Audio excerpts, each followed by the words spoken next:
What is good, my beautiful individuals? You're tuning in for a special episode tonight of In the Cut here on the Ave. We're actually calling it Chaos on the Ave tonight because we got Chaos Club in the building tonight. We got Taj, we got Buk, we got Cam in the building. So tonight we're going to be just chopping it up, just talking more about our industry. This whole first season was literally focusing a lot on these hidden gems that are in the cut in our city, you know, shining a light on these individuals, showing their roots, showing how they started, because everyone deserves to know. You know, everybody sees the end product, they see the flower, but they never see the roots, and that's why we're trying to do this on the Ave, is to show the roots of these creative individuals in our city. So, number one, we welcome y'all to the Ave. This is super hype. Thank you very much. It's going to be a special one. Yeah. Appreciate you. Thanks for having us.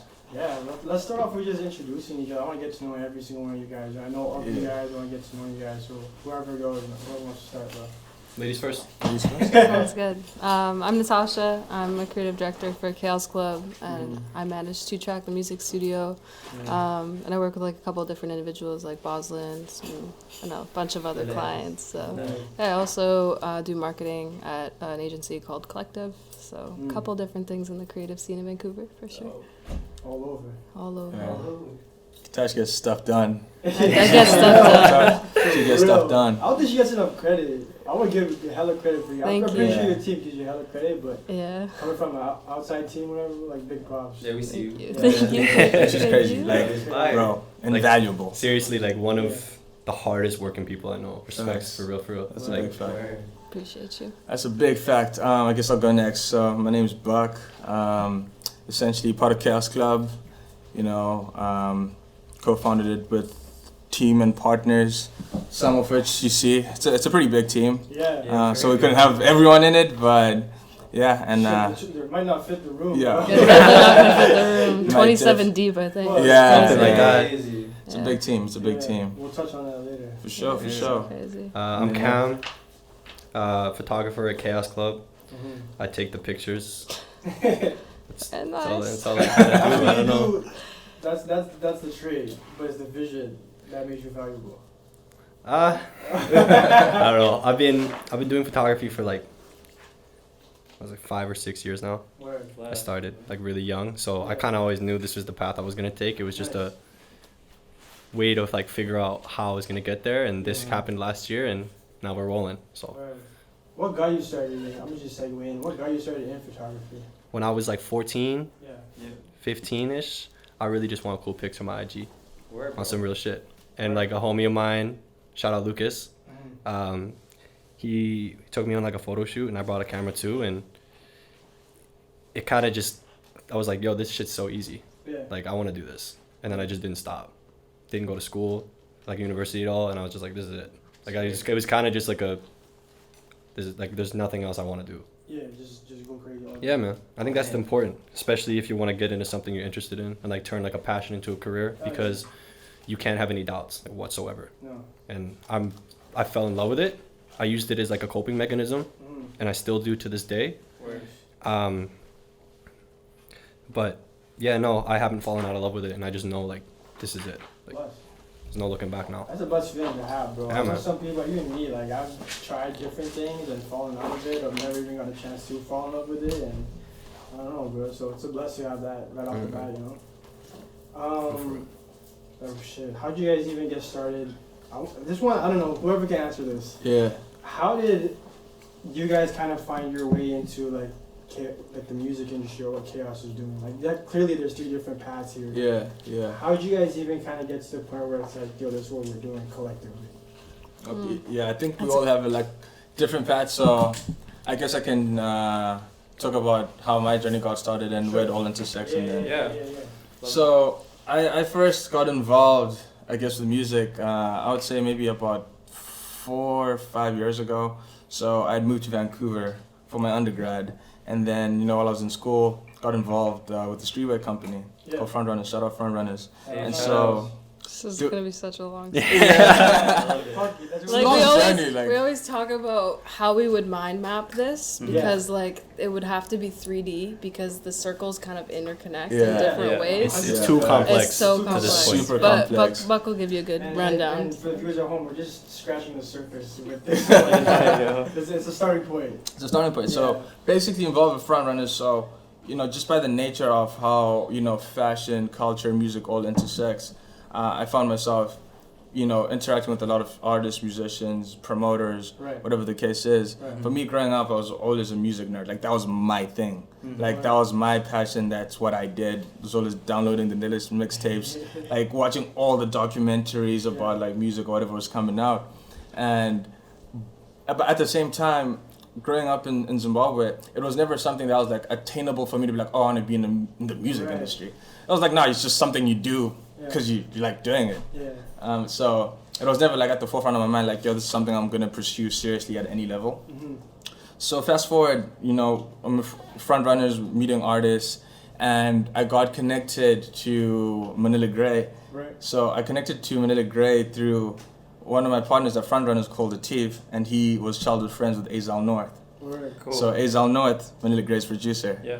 And then one time we're in the whip, and he's like, yo, I'm about to play you this, but don't tell Azal I played you this. I'm like, who's Azal? Like, how am I going to tell this guy you played me this? I don't know who this guy is. Yeah. So this is before, like, Manila Gray put out any music. Yeah. So I'm like, bro, like, what do you mean don't tell him? And I was like, okay, whatever, man, just run it. Just run the track. Run the Those track. things, You know what I mean? Yeah. And he ran the track, and then every time I'm this way, I'm like, yo, run that. Run track that was it? every single time. It was once. So this was once before it came out. Yeah. I'm like, bro, run that all the time. Mhm. And then we ended up linking.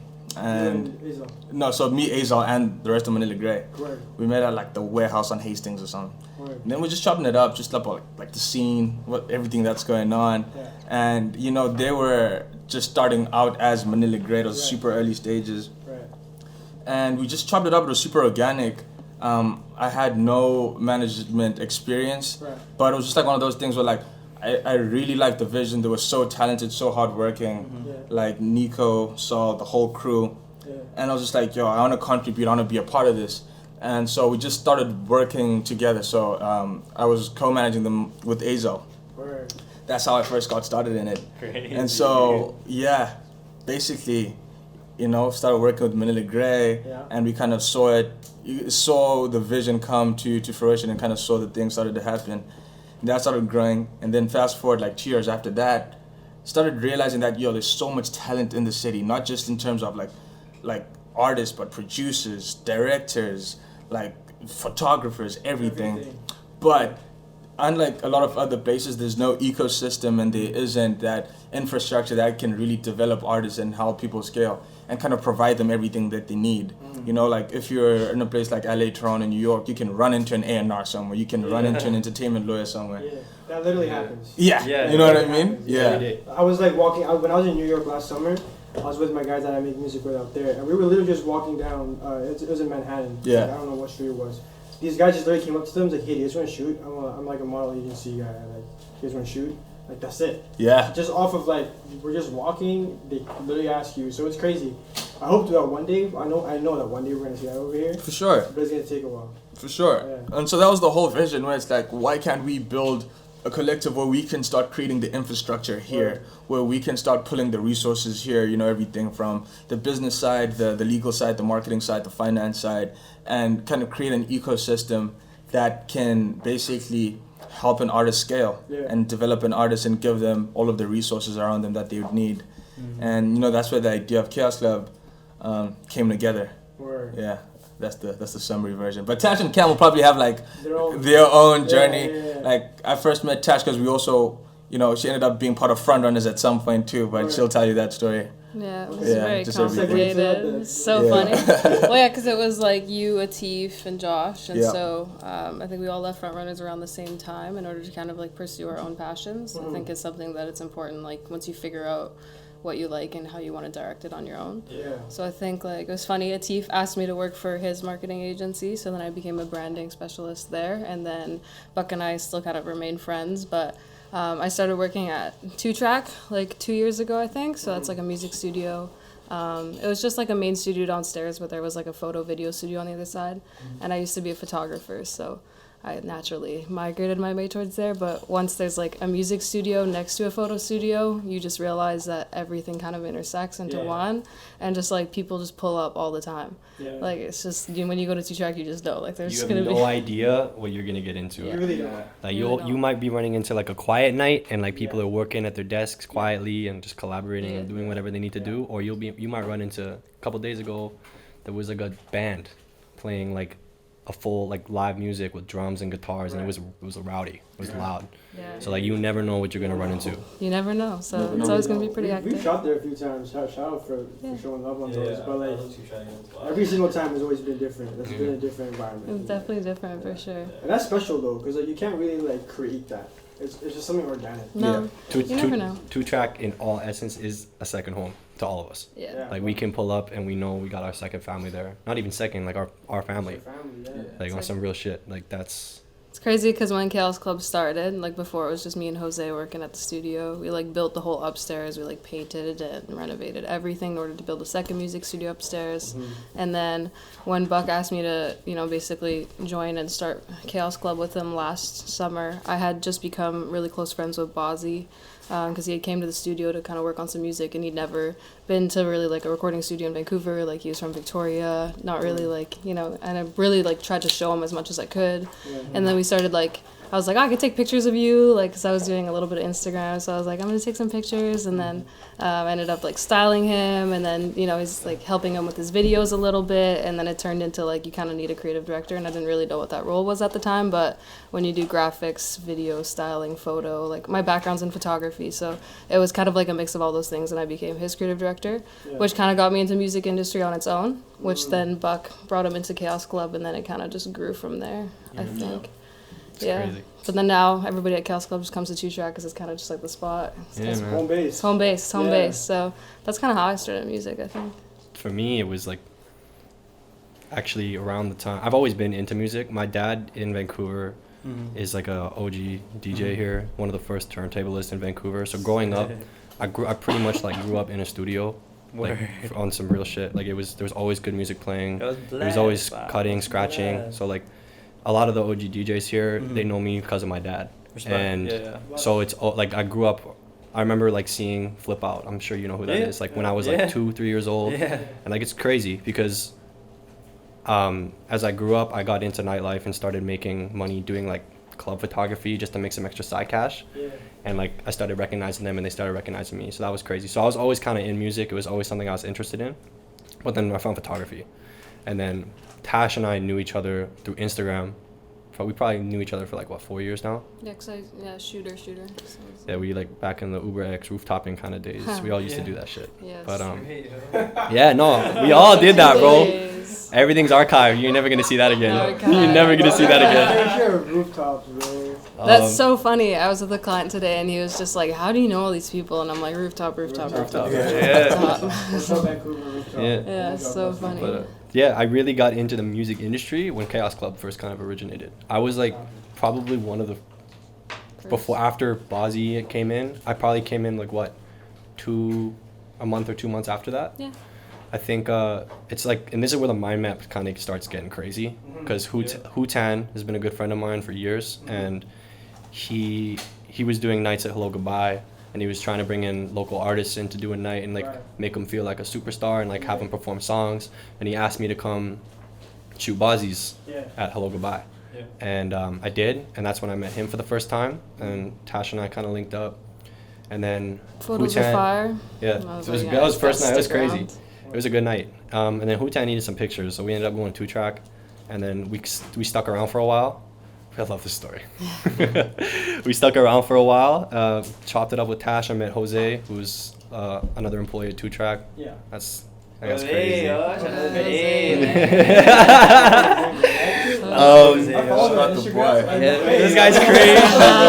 Everybody loves Jose. Instagram story, that's another thing. He's like You an never know. extension of 2-track because you never know what's gonna be on Jose's Instagram. Yeah. He might That's be a painting phenom right a there. fucking bike. Or some Yeah. shit, recording a music video. You never know. Jose's next level, bro. Yeah. Jose's next level. No filter. Yeah, Zero filter. Hutan and I ended up sticking around at 2-track, and Tash and I talked, and I met Jose, and we kind of just talked about life and like kind of where we were at and like what we wanted to do with our lives, and kind of our visions, I guess you could say, and It's they funny, align. we literally talked about what Chaos Club is, but how we could, this was before it was anything. Yeah, It was like, and our visions like aligned. It was crazy. Like we were talking the same thing, and then I was like, I want to gather all of my superpowers. And yeah, just go in the crazy beginning, on it. I remember talking about how we wanted to make this like on some like X-Men shit, like the Yeah, best of X-Men who we shit. knew and what they did come together and work. And it's been a year of that, and it's super exciting to see how far we've come. A lot of the goals we've set a year ago, we've hit, and we want to continue pushing the boundary and see how far we can take this, because it's really limitless at this point. Like, it's super inspiring just for ourselves to see how far we've come, and it's even more inspiring to see how like the effect it's had on Vancouver, like in such a little time. So we really want to start pushing these boundaries even further. Yeah, man. It's almost a disservice not to at this point. You said it right then and there. It's kind of affected Vancouver in a very positive way, and like everybody. Not it's not a bad thing that a lot of people want to be artists now, but it's like it almost shows like, oh, there's a way. Yeah, there's You know a way what I to do mean? it. I feel like people take themselves a little bit more seriously now too. Like True. as soon as I started making like swipe up stories for Bozzy, like I just noticed like a little People started trickle in doing the it, city. Like they're really taking their own brand more seriously, and they're taking like the people are linking with more creatives and like putting together teams for Yeah, man. for Yeah, like yeah, full for rollouts, sure. which is kind of like I think the basics that we figured out. That was like, all right, how do you look at the big leagues? How do they do it? And let's try and like replicate and be original. People in our are a own way. lot more open. I remember talking about this 8 months ago. Like, Yeah. people started like I am gonna sit here and say I wasn't one of those people. Like I was super closed off in the community. I didn't. There was a point in time where I just kind of did my own thing. I didn't want to do or say anything to nobody. Just do my thing, and I started opening up a bit, and then everybody else started opening up a bit, and then it was like, yo, like this is like possible. And like people have this like stigma where it's like, oh, it's corny to work with people. Like you don't wanna. There's like gatekeepers and like all this shit. Like you need to like go through somebody to get to a higher place, and like that does like that's everywhere. And it's inevitable, but it was interesting to see it come from nothing. Like it wasn't like it was here, but it needed to be babied a little bit and like nourished, and like it's thriving now, which is amazing. That's been a common topic, or at least it's been brought up in almost all our interviews, that we did have that cliquey stigma, and slowly but surely we're breaking it. Absolutely. And I just want to see it keep going. Like it's the way that we're gonna get to the level of the other big cities. Absolutely. That's Sure. crazy. It's all about like bringing like those individuals into your corner that really like see that vision and that really like feel that vision, you know? Like for me at the barbershop, right? Like that's the one thing I've been doing since I was 14 years old. I've been doing music since I was like 3 or 4, since my mama could sing, and she would sing to me every single night, you know? That's why I love music too. But like the whole thing with a team, man, is just like that's your everyday environment. Your everyday environment plays like the biggest role in your life, because you go to that bitch, yo, and you're fucking you're in that, you know what I mean? Those people better come correct, and they better see that vision and stick to that script. You know what I mean? That's what we're always talking about. It's just like you really gotta surround yourself with those people every single day. Like you're those 5 people that you surround yourself with. Like you've heard it before. Those 5 people you surround yourself with play like it's pretty much who you are. You know, I surround myself with all these boys here in the background every week if I can. You know, and we just feed off of each other's energy, and things like they seem to be growing. You know, I love it, and it just Like you said earlier, the momentum was just kind of taking its own. It does its own thing It at does its that own point. thing. It does its own Like thing. that's a crazy thing when you're trying to build something, especially as a creative. Like you can go years and years and years of effort, and then some days you're just like, "Yo, when is this shit gonna fucking pay off?" Yeah, man. But then all of a sudden it just starts doing it, and then all of a sudden like, okay, what the fuck? I'm not even pressing the gas. Yeah. And then it's still going, and it's like that's a cool thing. Like when it takes its own life, and then you see others around you also like just boosting feeding themselves into up, that. like, Yeah. It's a blessing, bro. That That's can how we happen. build that. That's how we build like, the city. You know what I'm saying? 100%, man. It's just about being intentional about it, right? Yes. I'm just gonna understand, like, yo, we intentionally want to build something, even if it's not there, even if you don't know the answer today, but intentionally working towards it. And I look at it like being in the right place all the time, because one day you'll be in the right place at the right time. If you're always at the right place, you're always working, you're always grinding, meeting people, networking, growing, pushing yourself. One day will be the right time where that aggregation of work that you've been putting in finally pays off, and the situation and the opportunity comes up, and it's like, okay, I've been ready for this. Facts. Like I've been working on this for this moment, even though I didn't know this moment would come. Exactly. Yep. And that helps with like the the times where, you know, like, even if you're chasing that vision and goal, you still feel drained sometimes. You Yeah. still feel like, yo, like, what am I even getting myself into? But that bigger picture that you're talking about, the intention, is what keeps you on track. Yeah. That intention is what keeps you, like, going every single day. Even, like, for me, it's like, I might be tired cutting hair, for example. After a long-ass day, I'm on my last client. But then as soon as I show them the mirror and they see that fresh fade, they smile. I'm like, this is why I do it. You know, that's your bigger picture. I do it for the people. We do it for the people, you know? So it's good that we're talking about that, too. Like, a lot of people need to hear that at home, too, you know? Having that intention, having that bigger picture to keep you going to the good and the bad, you know? So important. So important, fam. Yeah, That's why you asked that question in Draymond's interview. Yeah, dude. Where you see yourself in 5 years. Exactly, because, like, you can't... You're not gonna know. You're not gonna know exactly where. But it's like there's They have to have something, you know, that little thing to look I at. don't even know where I'm gonna be tomorrow. Like, to be honest, like, we go day by day. I go week by week, but I also have like a bigger picture. I think to being like, you know, you have to put goals for yourself because then you're never going to be able to attain anything. Exactly. So or you not know where you're going because you have to go somewhere with purpose. Big fact. Even if you're just exploring, you're still going with purpose. No, exactly. What's the goal you have for next year, Tash?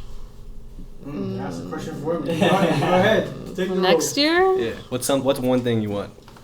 It's tough. I want a lot of things. Well, the thing for me is like I don't really want a lot of things for myself. I think I want a lot of things for other people, and I don't mean that in a way that it's like, you know, but it's just for me. I like to create opportunities for like Cam to be able to go execute his creative portfolio. I think that takes being a creative director is sometimes a lot of the work that you do might not necessarily pay off in your own life, but it benefits the whole team and benefits the whole environment. So like I'm putting everything towards like Bozzy. I hope Bozzy goes crazy. I just want to be able to go on tour and just go enjoy life and see like the process of the beautiful music that we're going to be making. Like I just want to see everybody's portfolios flourish. I want to see two-track flourish. And I know that once those things come to my environment, to my surroundings, and to the people around me, it's also going to benefit like me and my goals. So definitely want to do that. I don't know what next year brings because I never knew what the year before. Like we just started Chaos Club a year ago, so I can't answer that question. It's gonna go a lot of different places. It was like March, literally like yesterday. You know when people say the blinking meme. Yeah, literally the other day we were talking about how like, yo, you know when people say, oh, it feels like it's like 6 months ago was actually just yesterday. Yo, like it actually feels like I can remember exactly what I was doing. You know, like if you were to tell me right now that it's June, I'd be like, yeah, it's June right now. It feels alright. You know what I'm saying? Yeah, exactly what you said. It's October. It's crazy. Yeah, it's crazy too because to touch on what you said of like I don't know what a year from now holds for me because I didn't even know what this one held for me. 6 months ago I didn't know that we were gonna be doing this. Like, this wasn't even a thing. Like we were just like we got to a point where we're like, yo, the feed is slow as fuck right now. We need to do something, but we can't go and see anybody. What we're gonna do? So we hit up Spence because we've been linking up with him. Spencer from THC. Shout out the guy. Shout out the guy. He was just like, I was like, exactly. And like, he works with Danny, so we were just like, yo, would you be down to do like an Instagram live thing? Yeah, sure, let's do it. We had like only 200 followers at the time. And then boom, we did that shit. It took off. Like it was a good, consistent 50, 60 viewers the whole interview. After we hit end live, me and him looked at each other like, yo, I think we got something here.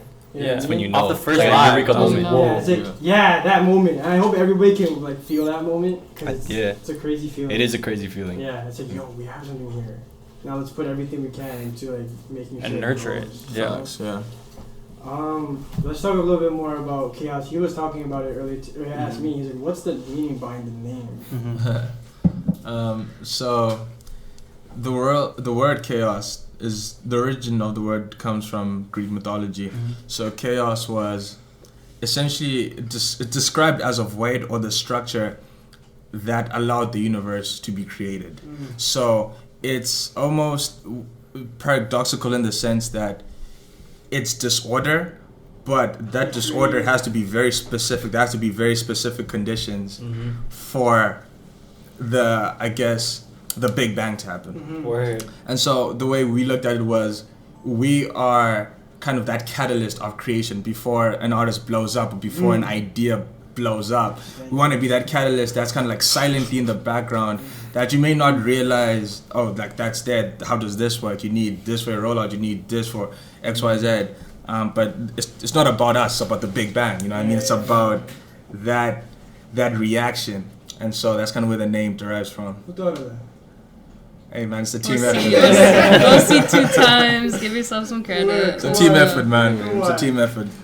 OC, man. OC. This guy always, you know, I respect it though. It's always like it's about the team, but you give yourself some respect, bro. It's crazy too because I remember like years ago when you first started Frontrunners, someone slid into my DMs from that account, and I looked at it and I was like, I think I just forgot to respond on some real shit.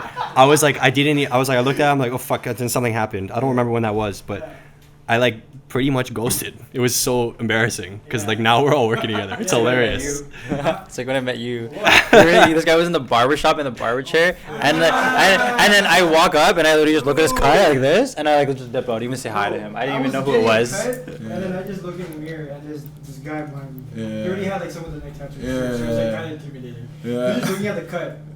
Yeah. And he had this stone cold face, bro. Yeah. And then he dipped. I was like, bet. I don't think I'm ever gonna be friends with that. It's crazy how things work out, bro. Like, Besides that, that's He fine. Would was it- just literally the biggest sweetheart of all time. For real. And you don't know that shit. Facts, yeah. yeah, I wouldn't have it any other way though. The way it came out, and I love that. it's True roots. it's funny, but it's like, yeah, it's crazy. It's literally family. Yeah, I don't like have family here that's like, you guys are all my family. It's crazy. Well, growing up for me is like my whole family's like blended.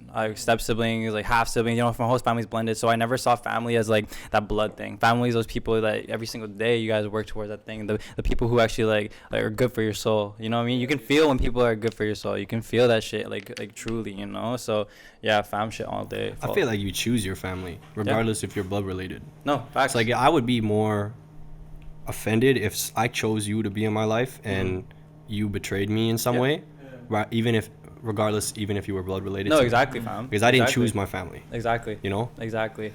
So, yeah, and like family's a crazy thing because you can pick it. Yeah. It's Very like complex. Very complex. Very complex, but and it's so impactful, right? Like like you were mentioning, man, we're the average of the people that are in close proximity Yeah. to us, like our ideas, our thoughts, how we think about things, how we react to things. Yeah. That has a big influence on us, and you know, everyone in this room is just fortunate that the people that surround us, you know, hardworking, genuine, smart, and you know, there's no limit to it. It's crazy too, though, like how you find yourself around Yeah. such similar mindsets or similar individuals. It's like you literally could have been anywhere else in the world, but you guys were there. That you guys Facts. like. Yeah, we talk I about that. understand the so concept, much. like Yeah. we were meant there, but to me, it's just a trip.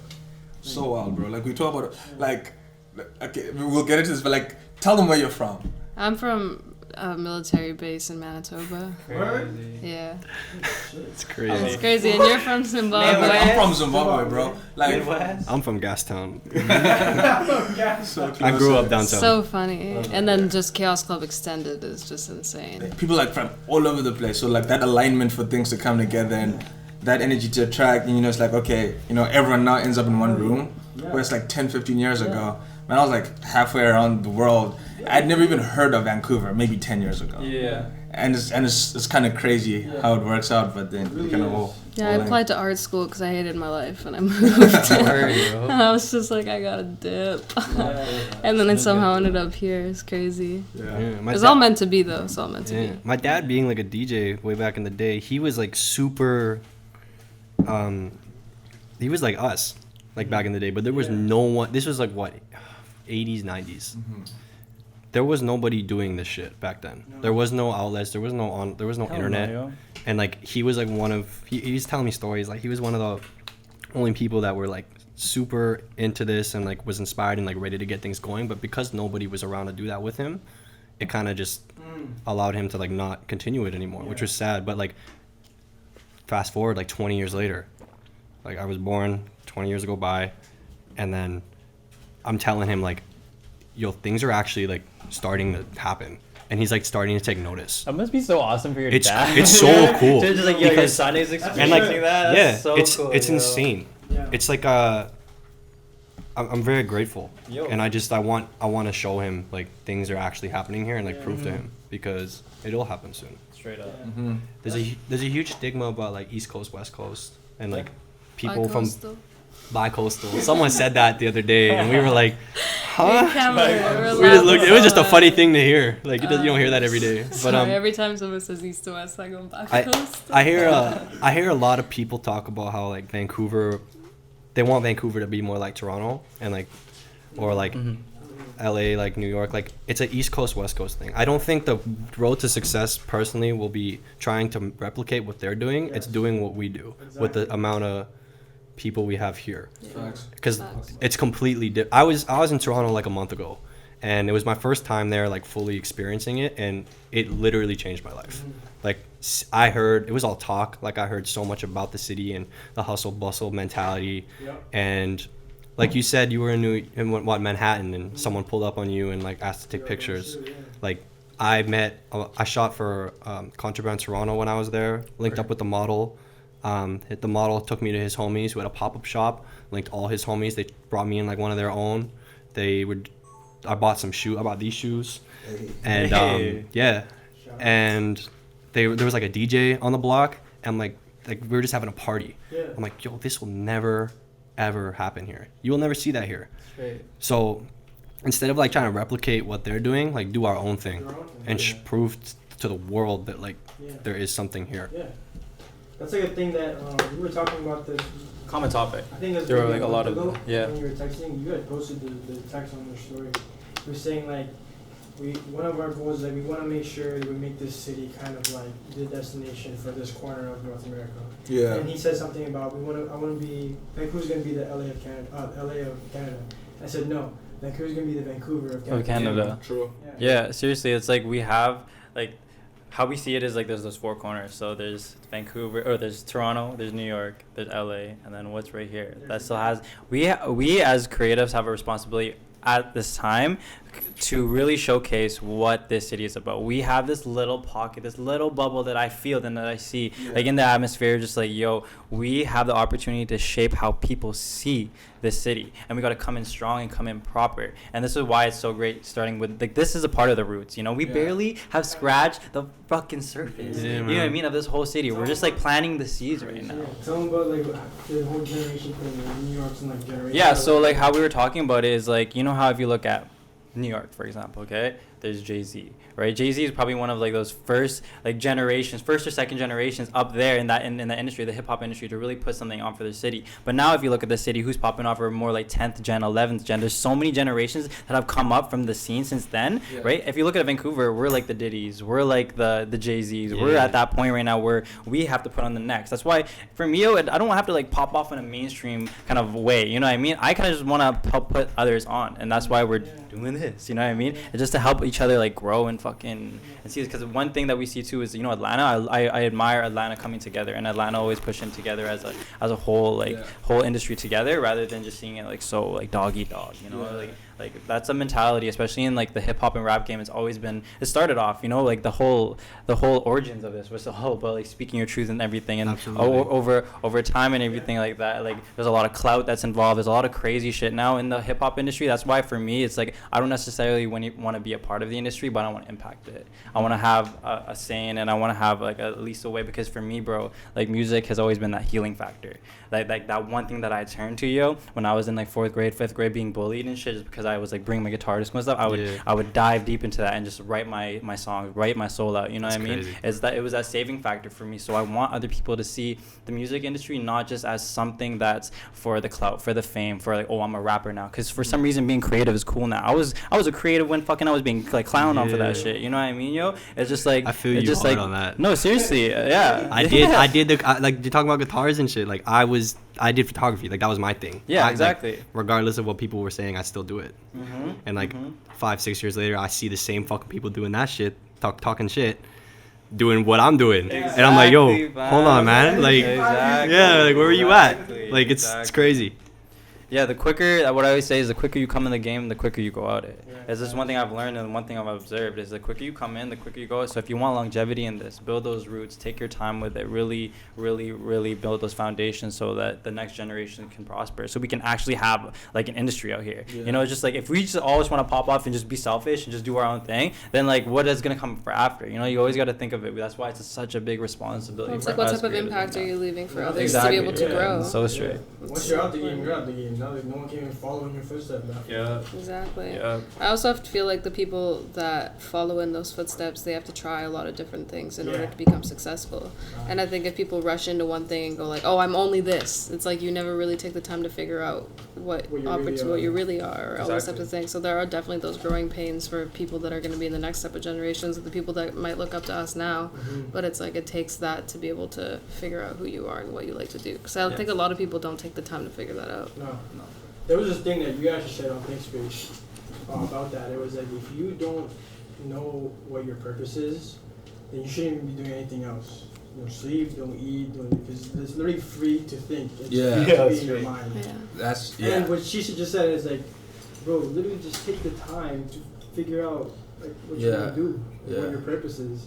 And that shit like has stuck to me ever since I watched that. I think I watched that a year ago. Wow. So it's like it's really prominent. Shout out to Self-Hired. Yeah, shout out to Self-Hired, yo. Especially for this is their space too. They're letting us, the boys are letting us do space right now too. Dude, I didn't Kevin. even know Josh was only like 23 or some shit. Yeah. That's a G, man. Yeah, yo. When he first came out here, I was cutting Joss's hair. Yeah. Right, and we were just talking. I thought this guy was like 30. Yeah. Just the way he carried himself, you know. I was just like, this guy's cool. You know? No, he's Super a G. dope.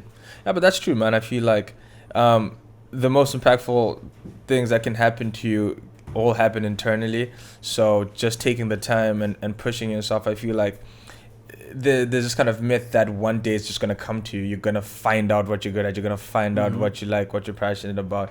But I think if you're intentionally looking for it and you're intentionally working on it, that's the only way to do it. And sometimes you just have to be in your head and sit with your thoughts and sit with your fears and truly understand who you are. Not who you want to be, not who you want people to look at, like who you really are. There's a big difference. It's very important. Because then if you just keep shaping on who you want to be, but don't even take the time to realize or understand who you truly are, then it's almost like you're still going somewhere, but it's almost like you'll also save time by not doing all this zigzag shit, trying to figure yourself out, but there's just more direction behind it. Facts. When did you guys like officially launch? May? We officially launched, it was probably about May. It's a Was trip. it that late? Yeah, I think it was like May, probably like April, May-ish. Was that like the site? When Yeah, we did like when we did those the site headshots and with stuff. the. I don't know, man. So from that was a crash and burn. So let's say April, maybe, right? Yeah. From what was the time gap from like inception of the thought chaos up until that? Like, give us the. I mean, I would say roughly a year, and it's crazy how we're actually supposed to launch. Man, I just wish we had like a few more months before COVID.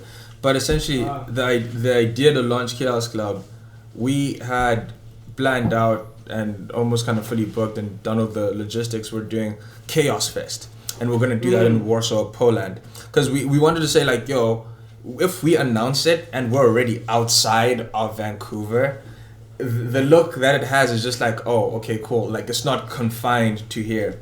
So with our partner ESC, we had already figured out all the logistics. We're booking a lot of talent out there, kind of in that scene that's coming up, but also some bigger acts out of the States and out of the UK. And that was how we were going to launch Chaos Club. That was how we were going to announce it to Vancouver, but being outside of Vancouver to be like, yo, before we even said anything, we're already outside. And, you know, this is a testament to where we want to be, where we want to build to. Where it's, I always hated the idea of people calling themselves local artists or local brands. It's like, no, you're an artist. You're a brand. You happen to be from Vancouver, but you're not limited or confined to the space of like, I'm just a you know, I don't think Drake walks around Toronto saying I'm a local Toronto rapper. Like he's a rapper from Toronto, and I mean you can just apply that analogy to anyone, right?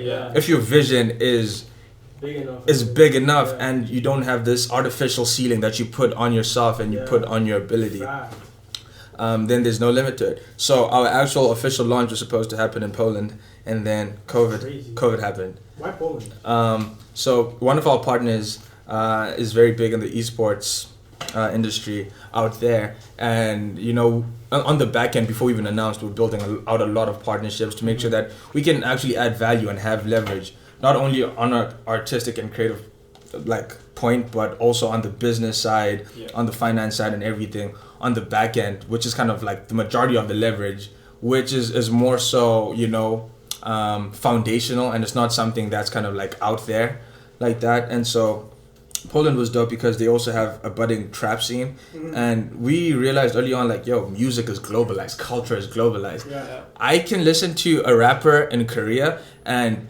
just like vibe, Fact. just vibe with it. I can listen to a rapper anywhere and just vibe with it, and we're just understanding, like, man, whatever is popping in, let's say, hip hop culture, is not only influencing stuff in North America.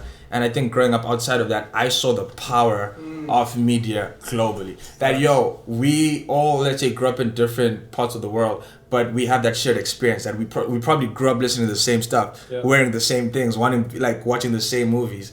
And so understanding that was like, from inception, we want to be a global brand. And we understand, like, man, we're 5, 10, 15 years away from the peak.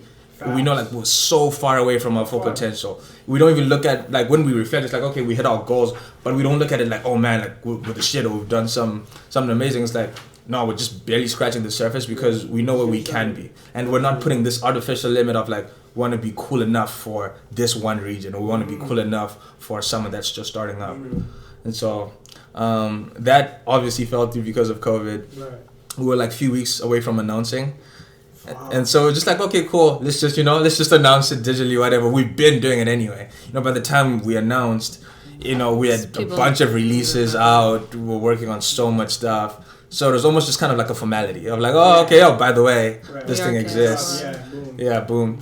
But that wasn't really a focus because it was like, it's about the artist, right? It's about Jamon, Kellen, Boslin. That's what it's about. Yeah. And so for us, from the inception, that's what the focus was on. And in terms of Chaos Club as a whole, we haven't even started putting our foot on the gas on that at all. Because it's just kind of like, we're building, we're working. And then when it's time, you'll feel it. I don't have to tell you. If you're doing something, you don't have to tell me. I should just see it. I should just hear it. Yeah, fact. And that's just how we're going to run it. See, I think, I got to digest what you just said.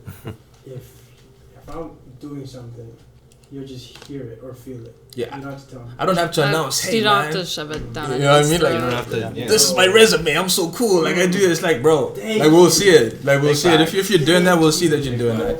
It's like, it's crazy because, like, people think all the time, like if like someone like Drake was like your picture or like see your story, I'm like 100% sure that he can see all our shit and he'll like come across it, but he won't engage with it. And this is just talking about online, like it's just through word of mouth.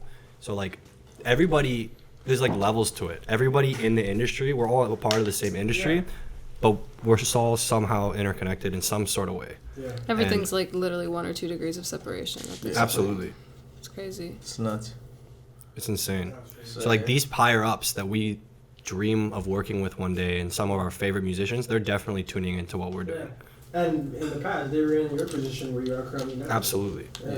So just... It's all about perspective. We're crazy. And it speaks for itself, man. Like ultimately, it speaks for itself. Yes. And that's what it comes to. Like the work speaks for itself, and so it's not necessarily up to anyone to announce how great you are. It's obviously you have to believe that. You have to talk your shit. But at the end of the day, your work is gonna speak for itself. 100%. That the validation that you need is from yourself, of saying, hey, this is what I wanted to achieve when I achieved this. Right? Just like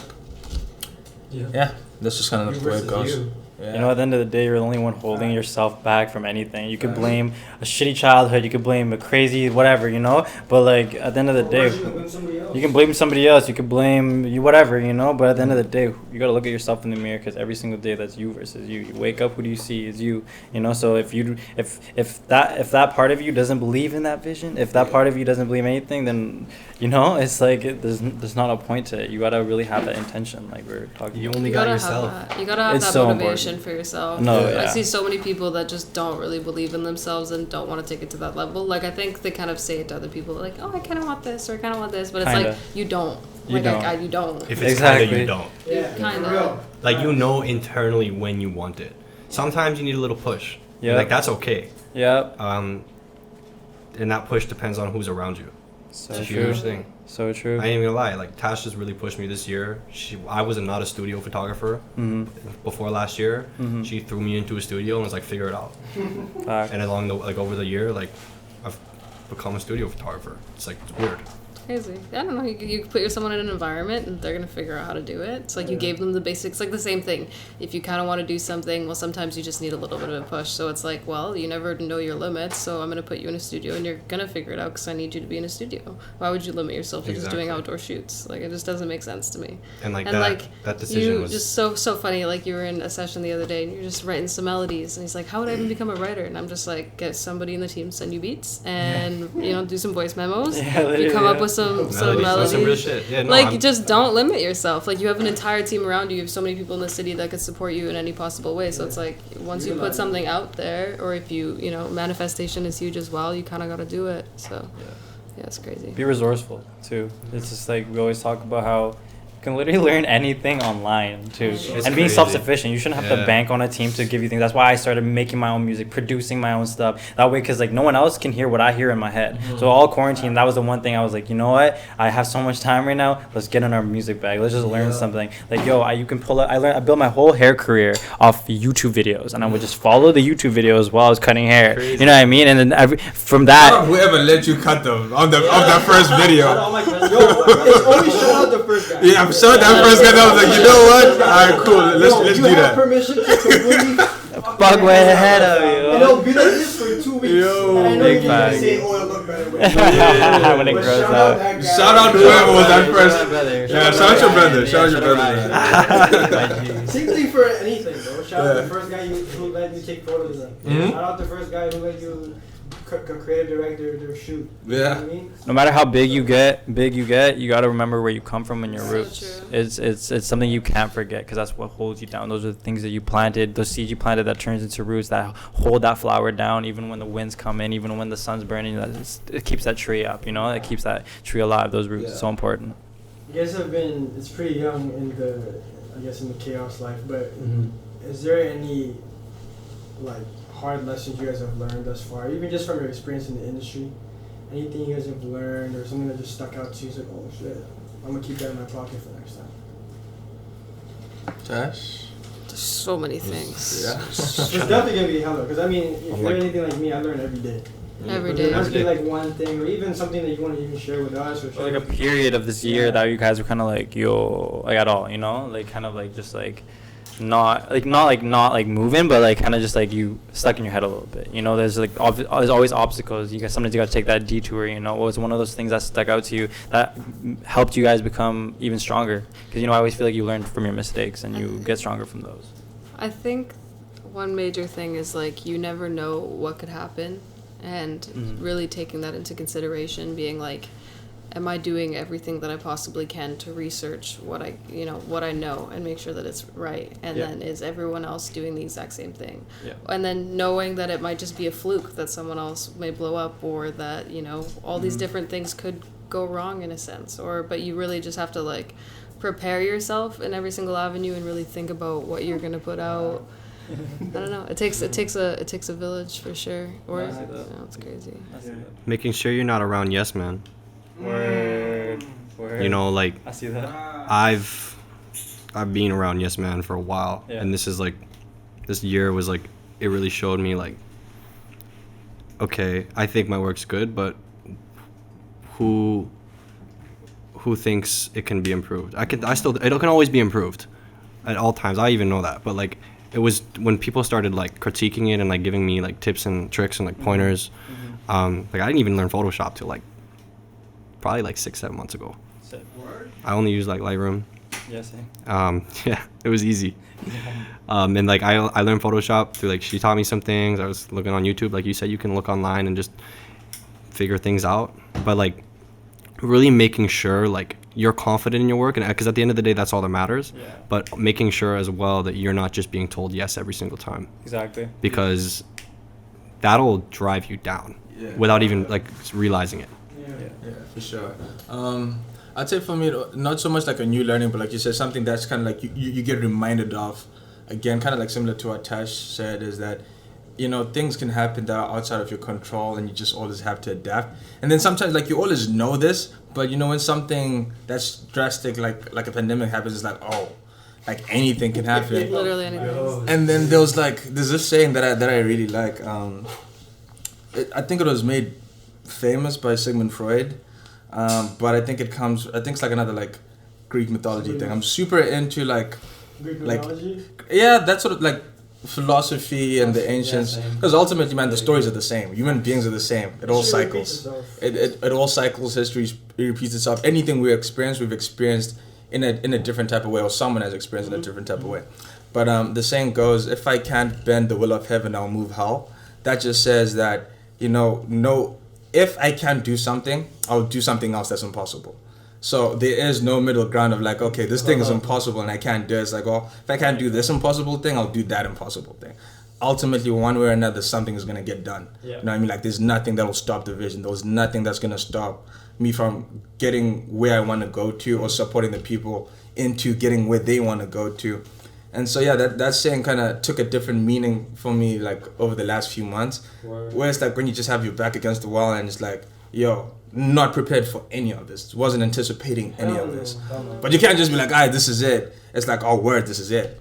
So, If what are we people thought doing? it would have lasted like 2 weeks or 2 months, then it's like, oh, you can all take a little break. But once you realize that it's going to happen over a very long period of time, you have to learn how to adapt very quickly.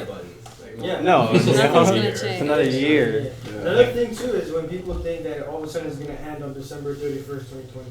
Yeah. Like, what makes you think that this might not carry into January 1st, 2021? Yeah, like the friend's just going to read the calendar and be like, oh, you know what? Oh, it's good. Like, it's good now, they're good now. Oh, bro, Let's this chill. shit might keep going. man. So what you're gonna do? You're just gonna keep waiting and waiting until it's done before you make a move. Make a move now. Adjust. Or do whatever's in your power to, right? There's obviously certain things that will shift, but I think that just like being able to adapt is the most important thing when it comes Big to growth and facts. survival. That's the theme of 2020 is adapting. It's Yeah. just like adapting to the circumstances that we're given right now. It's so difficult. How was quarantine for y'all? I know you were like tapping into music. Yeah, I was tapping into music, but even then, like at a certain point, I was like, holy fuck, Yeah. I've never been through this shit. I was like, yo, like what? How long is this gonna last? I'm gonna be trapped inside. Because at that point, my head was like, yo, can we even like touch other people or go even near the people? Like we were even quarantined from family for a little bit, So at that point in the beginning, I was like, holy fuck. But then I found my groove, and it was kind of just like, yo, like how can I be resourceful right now and actually like just do something? Because I remember just catching my mind. My mind was just like everybody had a huge mental like part in that whole like quarantine where we were kind of like, yo, fuck. Yeah, I think everybody went through that. It's crazy. Yeah. I haven't even like processed how quarantine was for me until as of recently. Cause like I remember at end of 2019, I was like, yo, 2020 new decade. It's going crazy. Yeah. Go, I'm ready. I was just going crazy. And then first few months go great. Like February, we had a show. Actual went great. We were dropping music. We were getting content rolling, boom, boom. And then we started hearing about like, oh, there's one case out here. Like, oh, it's all good. We can keep going, boom, boom, boom. And then we finished the first show, and we started planning the next like 2-3 shows, and those were really going great too. Like they were happy to like help us go through it and everything. And then it was like on club shut down, venue shut down. It's like, Okay, we're gonna put this on hold for a little we're bit. gonna put this on hold for a bit. Yeah. Okay, cool, that's fine. Like we'll put it in our pocket for now, and then next thing you know, it's like, I don't think this is ending anytime soon. Blink So it's October. Like, yes. October, man. And then now you have the It's time to crazy. process it, It's like, right? It's crazy. Okay, and then like for the first few months, I was playing a lot of COD. Like, Same. it's just like, Bro, that was all I was doing. Like I said, I rebuilt my studio setup at home, so I could record music on there. I was about to quit designing graphics right before quarantine, but then because I had so much time, okay, fuck it. I wanted to quit it, but I'm gonna find myself back in it. So let's keep doing that. And then I kind of just took every day by day. And fuck yeah, like you said, blink October, right here. Yeah, you never really process what you did though in those first couple of months, No. and it's like, okay, well that's it actually impacted you in a huge way. Yeah, It's crazy. It's crazy. It's you. Shit. What do you guys have to say to, aspiring artists, aspiring photographers, aspiring label owners, aspiring creative directors? It's always good to hear from people who are doing it or have done it. What do you guys have to say to that? If you could tell your like 10-year-old self, 14-year-old self, like, yo, this is what's good, what would you tell them? What would you say? That's a good way to put it. Yeah. Don't stress. Why? I know, stress all the time. The thing is, it's like, if you like really want to do this, like not just don't say it, like actually mean it. You'll do anything you can to get to that point. Yeah. As long as you continue doing, a mentor of mine once told me, as long as you continue doing what you're doing and you're on this path, you'll get to where you want to be eventually. Straight up. It's like, it's when you start having doubts. Yeah. And that's, I guess, what I'm saying, like, don't stress about that. Yeah, no, I see that, yo. It's like that self-doubt can, those things that you doubt in your head, it's just like, in a way, it's a manifestation. If you doubt Absolutely. yourself, you're telling yourself, yo, I'm doubting this, it becomes you. It becomes how you talk, it becomes how you act, how you move, you know? But if you know, like, obviously, like, sometimes stress is, like, it's inevitable, but, like, live off that stress high, too. Stress You know is what I mean? good. Stress is a good thing. It gets you, like, it kind of, like, pushes you. Like, everything that I've learned is, like diamonds are made under pressure. You know what I mean? That stress is good if you can learn how to, like, control that, too. So I totally know where you're coming from. Yeah. Like, don't stress, but, like, It's fucking like- ride that stress like- high. Let that use that as motivation. There's, like, I was reading a book on stress. It was, like, you need to search for good stress in your life and avoid bad stress as much as you can, because good stress essentially is like constructive criticism, Big facts. and There we go, yeah. like just asking the right questions. Yes. And bad stress is like hurting yourself or Yeah. like going through phases I like that. like bad phases. So like really steering in the right direction Yeah, that's a great perspective, yeah. and just trying to find as much good stress as you can, because that will drive you and build you and Yes. shape you to Facts. who you essentially want to be one day. Big facts, brother. Yes, sir. I would say the term creative director gets thrown around a lot. Yeah. That's how everybody knows it. Yeah, I don't know. I don't even know if I would technically call myself a creative director, because it has so many different weird little jobs inside of it, right? We're like hella different hats. A lot of different hats. Like sometimes I'm a social media manager, sometimes I'm a graphic designer, sometimes I'm a stylist, sometimes I'm a photographer, sometimes I'm a video editor, sometimes I manage and write a lot of lists and coordinate people, sometimes I'm a producer. So basically, your mama.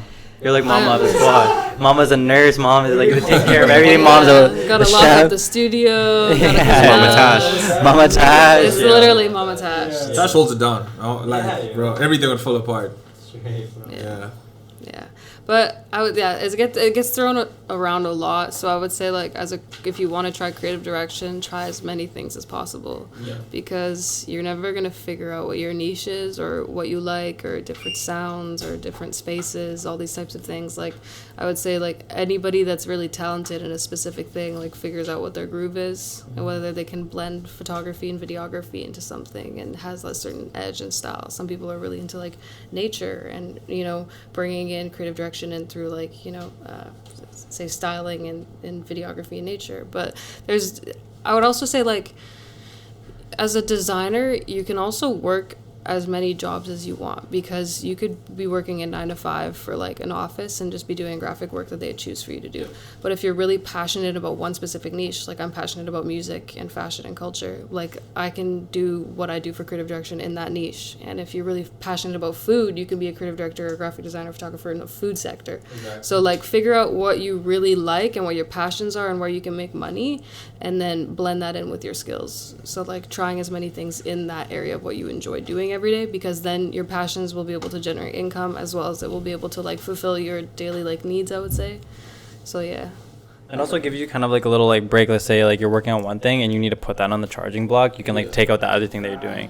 You know, that's why like for me it's like I love hair, I love making videos, and I love making music since like day one, right? So those are my favorite things to do. So when I'm tired as fuck from cutting hair after a long weekend, like what am I picking up? I'm picking up the keyboard, I'm picking up the guitar, I'm making music right now, you know what I mean? If once I can't write anymore, I'm gonna make some visuals. You know what I mean? So just let your creative explore other creative pathways, so then that way you can like put things on the charging block and kind of explore this and that, you know. It's always so good for you. Continuously pushing yourself in those always areas, right? Always, yo. Like I work 12-14 hour days, but I love every minute of it because I'm hanging out with my best friends, or I'm working on passion projects, or you know, helping other people in different avenues that I can, whether it's, you know, music, photo, video, all these things. So it's like just do what you love to do and it won't really feel like work.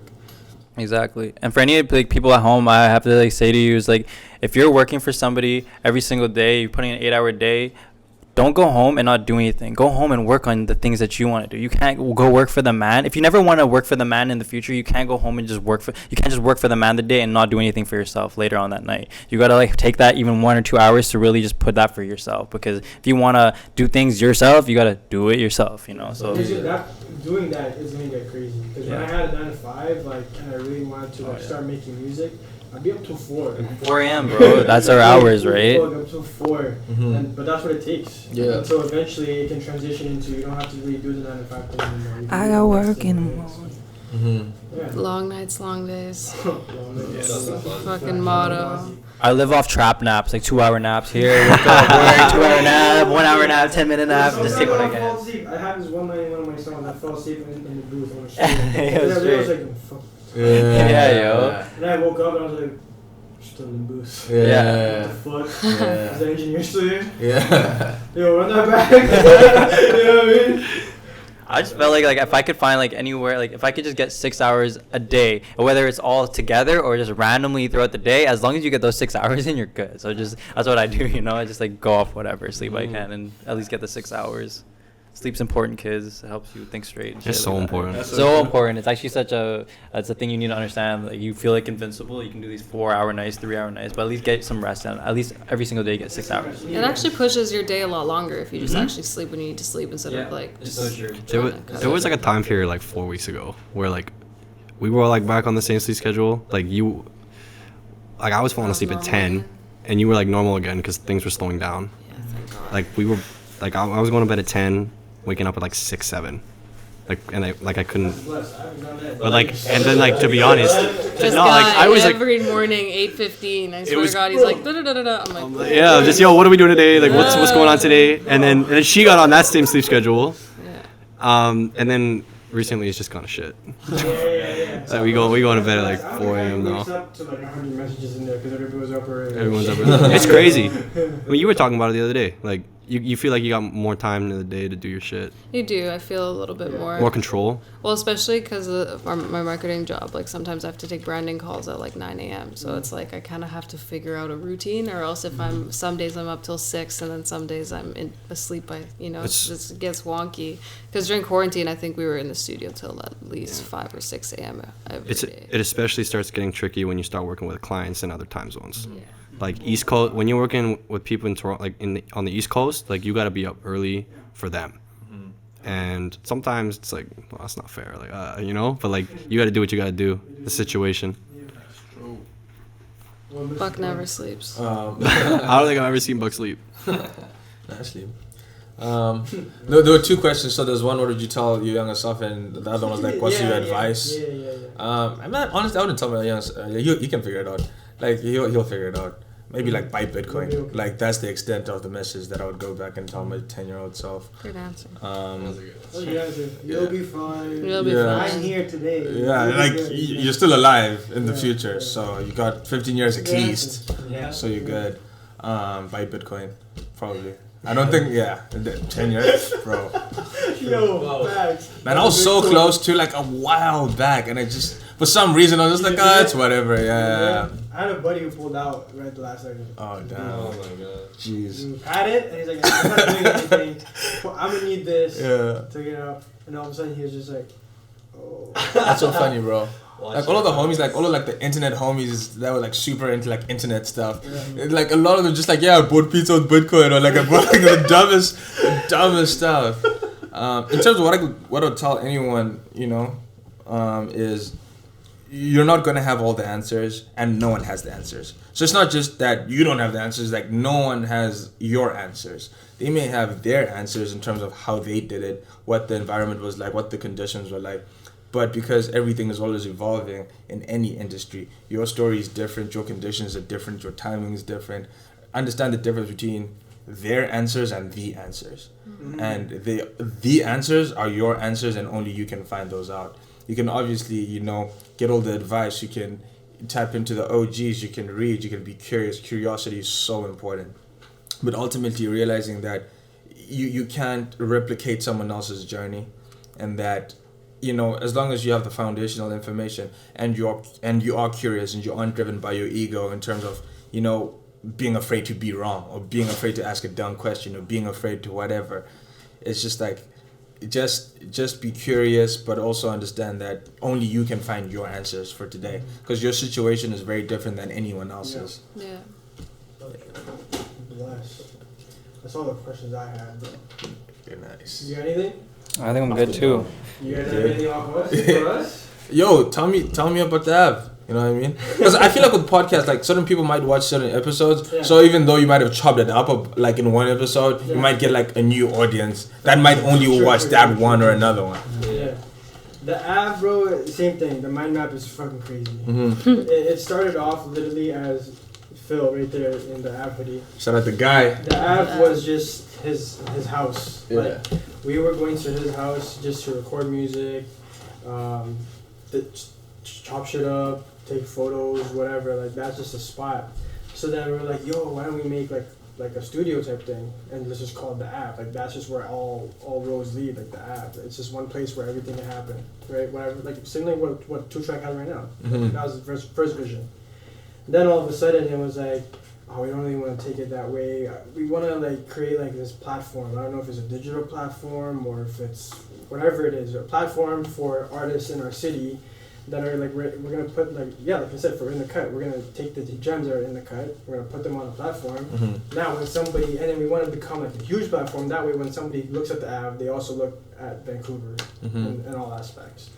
And then so that's how it kind of got started into what it is now. And then we always just liked fashion, so we're like, yo, why don't we make merch too? And we just went on YouTube, how to do this, how to screen print, how to cut, all that stuff. We brought all that in house, just strictly off YouTube. So we're doing that too, and then it's like, yo, we always wanted to throw shows. So, okay, boom, let's figure it out. How do we throw shows? Here's a venue, we got some artists, boom. I guess what it is by trade or by title, it's a media platform for our city. Dope. You know, showing the rest of the world what our city has to offer. Dope. But to us, I guess it was just an outlet for us to do what we wanted to do. Like, what do we want to do? This. Mm-hmm. Let's find a way to do it. That's all it is. Okay. You know what I'm saying? That's the what's app. up. And then another cool thing is just seeing the different people that all just that end up on the team or like end up with the vision. Yeah. Passionate about the same thing. Exactly, and we always just use that same like analogy, like, that's funny. It's like a type of different avenues and shit, all just intersecting. Yeah. And I guess that's why the name sticks so hard, is because there's so many different avenues crossing, but they always have this one crossing point, and that's what we're doing there. That's dope. Yeah. That's what's up. Yeah, we all like grew up in different areas. Like I grew up in Surrey. Yeah. Like some boys grew up in Burnaby. Boys grew up in Richmond. Like so everybody grew up somewhere else, you know, or like East Van or whatever. Everybody grew up somewhere else. We're all from different avenues, but we come together for the city and do this for the city. You know, all from different avenues, but we do it for the city. And like just it's crazy, just like seeing like our team and the people around us like helping us right now. It's just like. From our first episode, we were just literally in my cribbo, literally just chopping it up with some our boys, young bloods from Soul Tribe and everything like that. Shout out Soul Tribe on the way up right now. But like, we started at my house, and then now we are literally at the self-hired studio with a whole camera production team, a whole squad, just like helping us out, bring this vision together and everything like that. I'll even give like the viewers at home like like y'all might see the come up through the episodes, how it's a different setting from like episode 1 to 2 and then to 3. All of a sudden we're in this setup. Mm-hmm. Like a little quick like sneak peek into the process behind it is because each time we changed locations, it's because we couldn't go back to the last location. Yeah. Like, we had some stuff going on at home, so like, to respect that space, we can't go there. Yeah. And then all of a sudden, like, I don't know if you guys heard about the shooting that happened near Wisdom. Yeah, so there's the a shooting in cops put a Hastings. curfew on their spot, but it's 10 right now. Yeah. If we were running into 10, we wouldn't be allowed in there. Exactly. So we were literally like forced out of every spot we were in until we got here. Yeah. You know what I mean? So it's one of those Crazy. things where you just adapt. It's like, okay, well, Adapt. You're gonna run into a lot of roadblocks. We didn't plan to be here. Right. We literally planned all of season 1 to be in Rain's living room. Because it was a cool vibe. Like, really chill vibe. But we couldn't go there. Okay, let's do it in the cut at the barbershop. That's what's up. There. Yeah. We're here now. So. Here we are. And that's how we wrap up season 1. Hey. Shit, bro. But yeah, bro. Big respects to you guys for what you guys are doing. It's huge for the city. Keep doing it. I already know you guys are gonna keep doing it, but you have our support. Cheers. So we see you for it, and we appreciate you guys for coming out, man. Thank you so much. Thank you for Honestly, having us. so much It's love. only the So much beginning. love. They'll watch this in a few years and be like, damn. Yeah, I can't wait to watch this in 5 years. Another That's thing a too, promise. like last episode when I was driving here, I was stopped at Main and Terminal, and I was just like looking to the left, like that's where Science World is and shit. I'm like, did you fucking Can you imagine what the city's gonna be in 5 years? It's gonna change. Like, Yeah, imagine seeing like Av billboards, Chaos Club billboards. Just like the city has like our artists and shit on top of it. You know, like when you go to LA and you're driving around, you just see artists billboards everywhere. Our city's gonna have that, yo, and it's gonna be sick because we all know are those homies. I'm like, yo, what the fuck is my boy? It's Bonzi, yo. We should link up in 5 years. And Yeah. watch this interview and be like, yo, how? Yeah. What do we do? Like, what's happening? Reaction What's videos. happening? Yeah. Well, shit. That's Yeah, reaction video.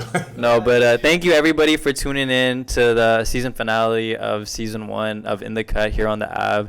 It's been a blessing, you know. Thank you everybody for tuning in, keeping up with us, because this is what our city's about. These homies over here, man, they're showing you like what true. Like we brought them on because number one, we wanted to show like end up with a bang, but also to show like, yo, these motherfuckers are putting it on too, and like we see that so transparently. You know, you guys are doing what you're doing, and we see it. It's like right there, you know. So it's inspiring, and thank you everybody for tuning in and showing us love. You know, it's so important. The city just needs that love and to be nurtured and stuff like that. So thank you everybody. Season 1, we killed it. You know, big shout out to Clase Azul, or big shout out to my boy Steve, bro, from Consortium, hooking us up all season with all these drinks and everything like that. You know, I'm not a big drinker, but when I started drinking some of the higher class stuff, I was kind of like, oh, okay, I like the buzz. But big shout out to Consortium for that too. Big shout out to everybody. Big shout out to the city. So like, it's love, yo. Yeah, man. Season 2 on the way soon. Yeah, season 2's gonna be crazy. Tune in. Nice. That's a wrap. That's a wrap.